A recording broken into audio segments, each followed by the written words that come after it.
Ikut merasakan kesedihan yang kini sedang dirasakan oleh Saipul Jamil. Itulah perasaan Indah Sari mengetahui bagaimana kondisi menyedihkan dari Saipul Jamil saat ini. Ya, air mata Indah Sari tak mampu dibendung saat mengetahui ketika 1 hari pasca bebasnya Saipul Jamil dari lapas Cipinang hingga kemudian berusaha untuk mencari rezeki kembali di dunia hiburan. Namun dengan tiba-tiba adanya seruan boikot kepada Saipul Jamil untuk tampil di televisi membuat kondisi Saipul Jamil miris dan menyedihkan. Indah Sari yang benar-benar mengetahui bagaimana karena adanya seruan pemboikotan terhadap Saipul Jamil membuatnya tak mampu menahan kesedihannya. Iya, mereka itu tidak tahu sebenarnya saya itu ada selalu sama Bang Haji. Selama di dalam keluarga Bang Haji, keluarga besar Bang Haji aja komunikasi dengan saya. Saya tahu apa keputusan dari pengadilannya. Saya tahu kontrak-kontraknya Bang Haji ketika Bang Haji keluar, dia ada kontrak di mana saja. Semuanya saya tahu gitu. Tapi dengan beredarnya hal-hal yang nggak benar, yang predator, yang pedofil, akhirnya sampai ada pemboikotan, itu kan jadinya menghambat pekerjaan. Dia kan 5 tahun 7 bulan nggak mencari rezeki, nggak mencari nafkah, baru 1 hari mencari nafkah.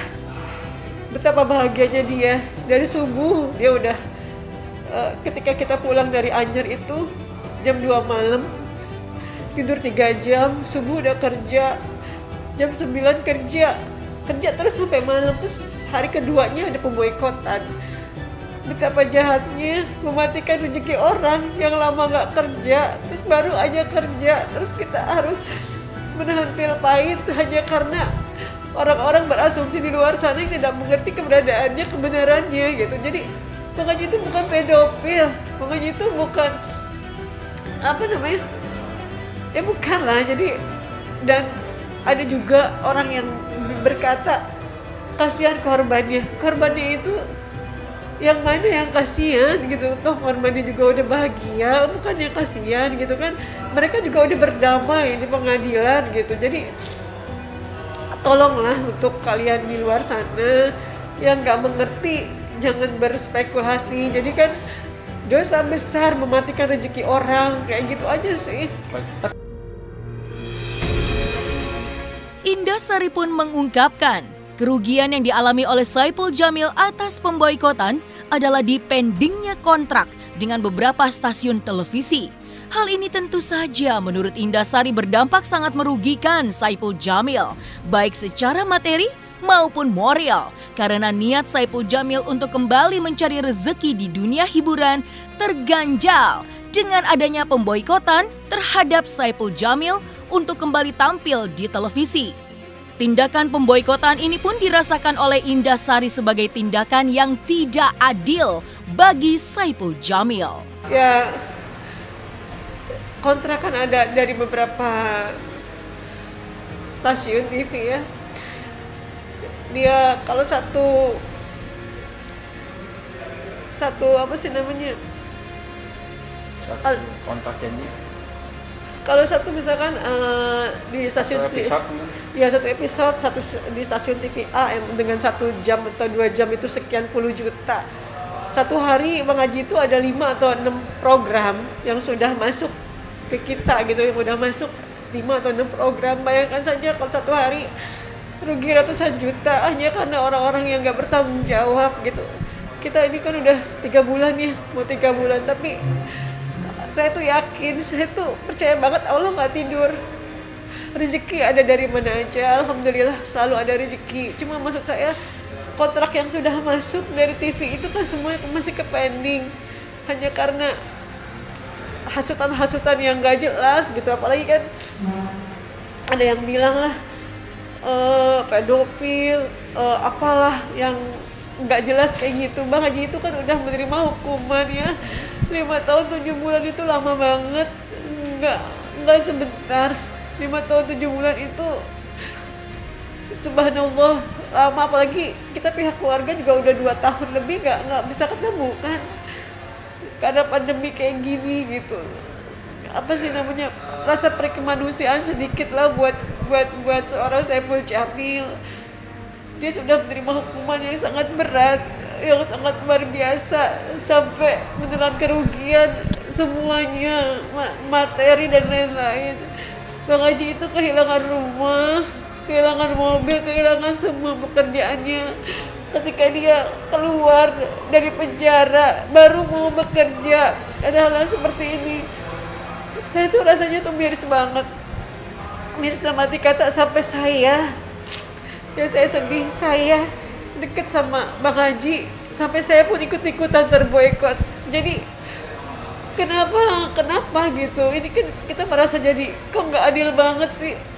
Kenapa teman-teman juga yang tadinya deket sama Bang Haji akhirnya menjauh, mereka menjauh sendiri. Aku sampai bilang sama Bang Haji kenapa seperti ini ya, kok sepertinya seorang Saipul Jamil tuh jijik sekali gitu, nggak boleh deket dia, yang deket sama dia diboikot. Selama Bang Haji keluar dari September 3 bulan ini, saya nggak pernah absen, memang tiap hari kita ketemu, alhamdulillah rabbil alamin. Saya cuma selalu bilang sama Allah, Bang Haji sudah menerima hukuman yang berat, menerima hukuman yang sangat luar biasa. Ya, saya cuma memohon kepada semuanya, cukuplah untuk apa sih, mantan narapidana itu boleh berkarya, mantan narapidana itu boleh mencari nafkah, bukan di mantan narapidana itu harus terus-terusan dikucilkan. Baik. Ya Allah ya Tuhan, kalian itu apa sih? Setahun di dalam aja kan lama, ini Bang Haji 5 tahun 7 bulan. Dia baru keluar mau bekerja, udah ada beberapa kontrak, terus harus kontrak-kontrak itu kan harus terhenti kayak gitu sih. Artinya dengan kejadian ini kayak bisa dibilang kesel, sedih, jadi kayak ada pekerjaannya banyak yang tertunda. Iya bener, kalau masalah pekerjaan pasti tertunda, pekerjaan semuanya kayak terbengkalai kayak gitu, tapi Allah kan masih baik, alhamdulillah masih ada beberapa rezeki, tapi kan maksudnya kontrak yang sudah masuk kan harus tertunda semua, jadinya kayak gitu. Menurut Indah Sari, apa yang kini sedang dijalani oleh Saipul Jamil kembali hadapi ujian berat. Dikisahkan oleh Indah Sari, bagaimana hujatan tetap dilontarkan oleh haters saat Saipul Jamil sedang melakukan live di akun media sosial miliknya. Bagi Indah Sari, Saipul Jamil sudah menjalani masa hukumannya, sehingga sudah selayaknya Saipul Jamil dapat kembali diberikan kesempatan untuk dapat kembali berkarya dan mencari rezeki di dunia hiburan tanah air, khususnya di televisi Indonesia. Ya kalau ujian terberat, ya kayaknya ini ujian terberat.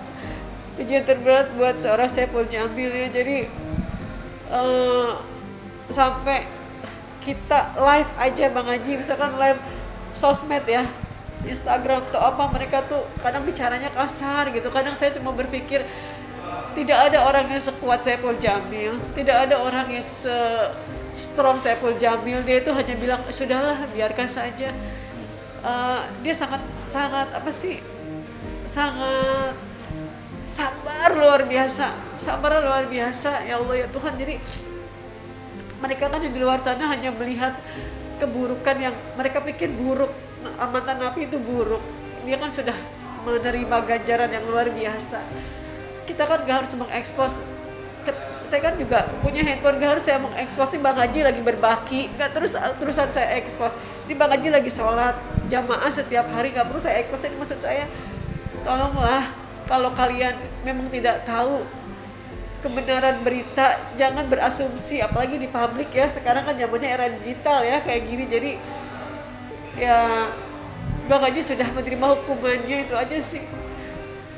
Semenjak keluar dari dalam, nggak tahu ya, saya tuh sering kayak sedih. Sabarnya itu luar biasa, tingkat kesabarannya itu udah di atas tingkat rata-rata. Ketika aku marah, aku kesel, ketika dia misalkan live, aku lihat handphonenya gitu. Subhanallah, ke orang jahat banget sih ngomong kayak gitu, udah biarin dah. Jadi tingkat kesabarannya tuh luar biasa banget. Apa sih, udah di atas rata-rata gitu. Misalkan gini, biasanya kan Bang Haji kalau keluar kota juga kan, kalau misalkan nyanyi itu di harga sekian, aku kan kadang handle juga waktu sebelum masuk dalam penjara. Kadang sekarang Bang Haji, kita pergi keluar kota budgetnya sekian, gak apa-apa dah, seberapapun itu rezeki dari Allah. Jadi tingkat kesabarannya itu udah di atas rata-rata banget, itu yang saya salut banget gitu. Jadi kalau agamanya sih memang dari dulu kan kita nggak pernah tinggal dan sholat itu pengennya di masjid. Ya, saya dari tanggal 2 September sampai sekarang udah mau bulan November, satu hari pun gak pernah absen untuk gak ketemu. Kita selalu bersama-sama. Jadi ya dari hari ke hari ya kita hanya berdoa sama Allah, menunggu kemukjizatan semuanya aja gitu. Saya gak pernah gak ketemu. Maksudnya saya setiap hari dari tanggal 2 September sampai hari ini itu benar-benar Allah selalu pertemukan kita gitu. Maksudnya Allah selalu, kita ada kerjaan bersama-sama walaupun tidak seberapa ya. Bang Haji selalu bilang gak apa-apa dah gitu.